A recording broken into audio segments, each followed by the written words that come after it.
Di dalam website RPL Poliwangi, di sana disampaikan beberapa informasi terkait kegiatan rekognisi pembelajaran lampau. Selain itu juga disampaikan bagaimana pelaksanaan program RPL, di mana di sana juga dijelaskan ada beberapa jenis tipe RPL.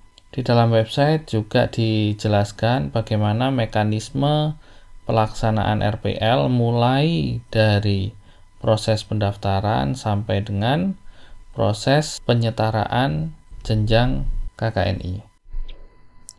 Untuk mendaftar sebagai asesi, langkah pertama yang perlu dilakukan adalah mendaftar sebagai user atau pengguna sistem RPL. Caranya adalah dengan mengakses menu login, kemudian mengakses link register.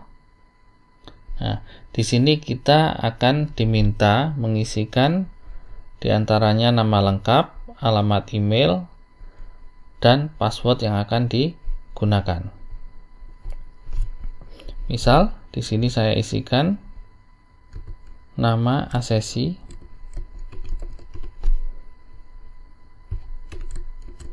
kemudian alamat email, password, kemudian kita pilih tombol register. Nah, ketika kita sudah sukses mendaftar, maka akan ditampilkan halaman seperti ini. Kemudian kita akan diminta memverifikasi email. Jadi sistem akan mengirimkan email yang berisi petunjuk untuk verifikasi. Nah, berikut ini adalah tampilan email yang dikirim oleh sistem. Kemudian untuk memverifikasi email yang kita gunakan, kita cukup memilih verify email address atau memilih link yang disediakan di bawah. Nah, jika sudah berhasil verifikasi, kita akan diarahkan ke halaman login. Setelah terdaftar sebagai pengguna di RPL Poliwangi, untuk mendaftar sebagai asesi, sebelumnya calon asesi harus melengkapi data diri. Pertama, calon asesi melengkapi biodata. Pastikan NIK sesuai dengan KTP yang dimiliki. Jika sudah selesai mengisi biodata, dapat disimpan dengan memilih tombol simpan. Langkah berikutnya adalah mengisi riwayat pendidikan formal. Jika sudah selesai mengisi pendidikan formal, dapat disimpan. Kemudian pendidikan formal dapat diisi lebih dari satu. Minimal pendidikan formal yang diisi adalah pendidikan terakhir. Langkah berikutnya adalah mengisi riwayat pendidikan non-formal.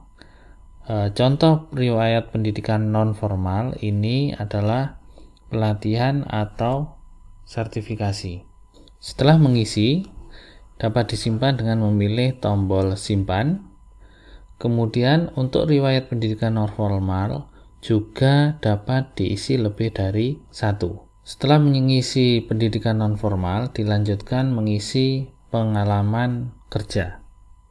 Dalam mengisi form pengalaman kerja, selain mengisikan pengalaman kerja, di sana calon asesi juga harus mengisi staf yang dapat dihubungi untuk dimintai rekomendasi.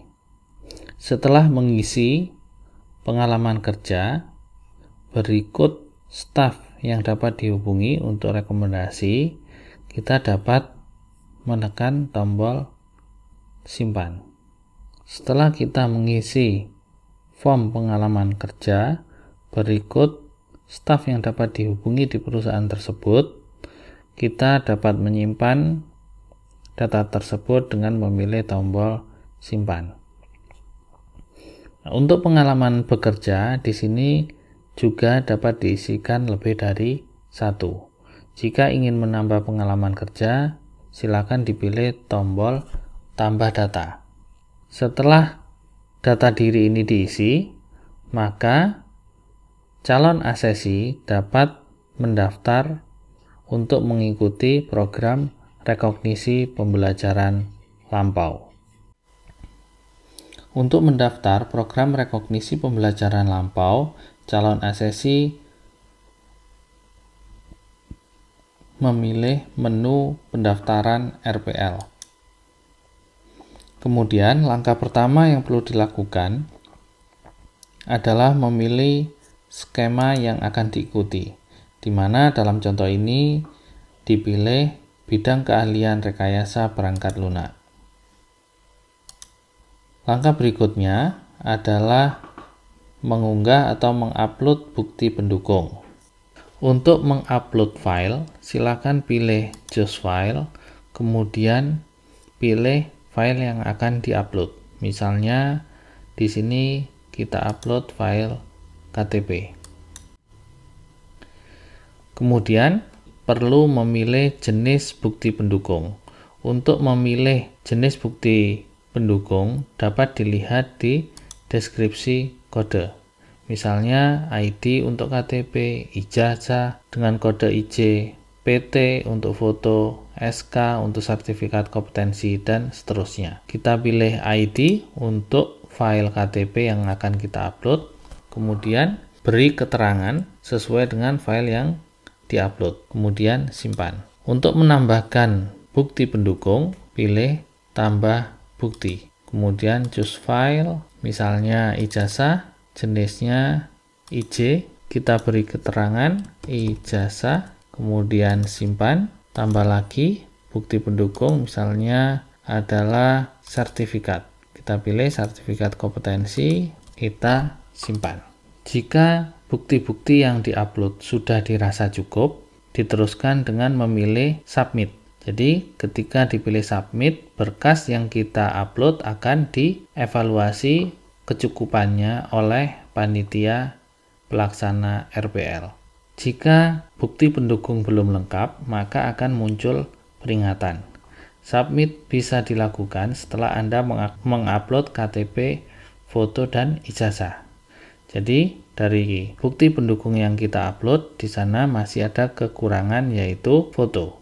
Coba kita tambahkan lagi untuk foto, kita pilih jenisnya, kemudian keterangan foto.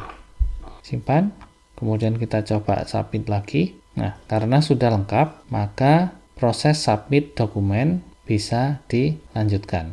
Saat ini, status dari calon asesi adalah proses verifikasi, di mana dokumen-dokumen bukti pendukung akan diverifikasi oleh panitia pelaksana RPL.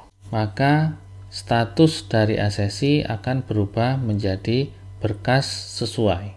Kemudian langkah yang perlu dilakukan oleh asesi adalah upload bukti pembayaran. Kita pilih file bukti pembayaran, kemudian simpan. Setelah itu bukti pembayaran akan divalidasi oleh panitia pelaksana. Jika belum divalidasi, ketika kita pilih asesmen tahap 1, maka di sana akan keluar peringatan bahwa belum dapat melanjutkan asesmen tahap 1 karena akses dibuka setelah pembayaran sukses dan asesor telah ditetapkan. Setelah berkas bukti pendukung telah diperiksa oleh panitia dan dinyatakan berkas sesuai dan pembayaran telah diverifikasi oleh panitia, maka tahap berikutnya yaitu asesmen tahap 1 dapat diikuti. Dalam asesmen tahap 1, asesi diminta untuk melakukan asesmen mandiri, di mana asesi di sana memastikan bahwa setiap kompetensi telah kompeten, diikuti dengan memilih jenis bukti pendukung yang mendukung bahwa kompetensi tersebut telah dimiliki oleh asesi. Misalnya, di sini kompetensinya adalah mahasiswa mampu memilih, memasang, dan mengoperasikan web server. Bukti pendukung yang mendukung kompetensi tersebut adalah sertifikat pelatihan pemrograman web. Kemudian pilih kompeten, dilanjutkan dengan kompetensi yang lainnya. Misalnya mampu membuat program sederhana dengan bahasa pemrograman web. Di sini dipilih juga sertifikat pelatihan pemrograman web. Untuk kompetensi yang lain, jika sesuai dengan ijazah juga dapat dipilih. Jadi bukti pendukung yang telah diupload itu dapat digunakan kembali di asesmen tahap 1. Jika sudah mengisi, kita bisa memilih simpan atau langsung lanjutkan. Jika kita pilih lanjutkan, langkah berikutnya asesor yang telah ditugaskan atau didelegasikan akan memeriksa kesesuaian antara bukti pendukung dengan kompetensi yang dipilih. Kita pilih lanjutkan. Maka status dari asesi saat ini adalah proses verifikasi. Setelah jadwal asesmen tahap 2 ditentukan oleh asesor, maka asesi dapat mengakses asesmen tahap 2 melalui pendaftaran RPL. Kemudian di sana akan terdapat tombol asesmen tahap 2. Nah, di halaman ini akan ditampilkan jadwal untuk waktu dan tempat pelaksanaan asesmen tahap 2. Kemudian juga asesor yang akan melaksanakan proses asesmen. Asesmen tahap 2 untuk ujian tulis dapat diakses dari user asesi, di mana menu ini akan dapat dibuka ketika sudah melebihi dari waktu yang telah ditentukan. Di asesmen tulis ini, asesi diminta untuk menulis jawaban dari pertanyaan-pertanyaan yang telah ditentukan. Jadi, dari judul kompetensi, di sana silakan pilih tombol pilih. Nah, kemudian di sana akan terdapat pertanyaan dan isian untuk jawaban. Jadi jawaban akan diketikkan oleh asesi di sini. Jika sudah selesai mengisi asesmen tulis, tekan tombol simpan.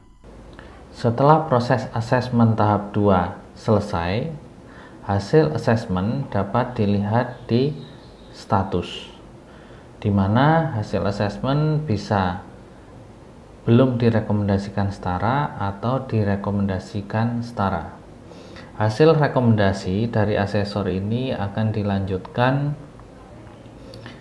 di sidang pleno, yang kemudian diputuskan dalam sidang pleno tersebut. Jika asesi yang dimaksud diputuskan setara, langkah berikutnya adalah pengesahan rapat senat dan pengajuan ke Kementerian Pendidikan dan Kebudayaan. Status setiap proses tersebut nantinya dapat dilihat di halaman asesi berikut.